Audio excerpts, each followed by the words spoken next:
Ah, sa dami ng palabanan naroon may kakaiba. Ibang klaseng binibining pumukaw sa aking mata. Habang hawak ko yung dubi, agad ko siyang nilapitan. Tinanong ko kung gusto niya ba sa akin mamayang makipagkita. Siniwan niya pa ako sa aking harapan. May solidong katawan at tiwap na malaman. Sige, lumuhod ka sa aking harapan, pakitaan mo ako. Ayoko nabibitin, di ko intensyon makuha kanyang ngalan. Alam kung parehas lang naman kaming makasalanan. Dami nang nakatingin ko sis pussy on my day. Yung iba suporta sa akin, meron din yung get dahil aking nasa pound. Pero di sinasadya sa akin niya pinadama ang init na nadarama. Kung magkita patagulang masayang naglalampungan. Pagkatapos ng kantutan ay sa'yo siya uuwi.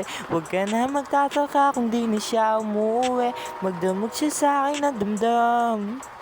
Pwede mo naman siyang iwan kung di mo siya mahal.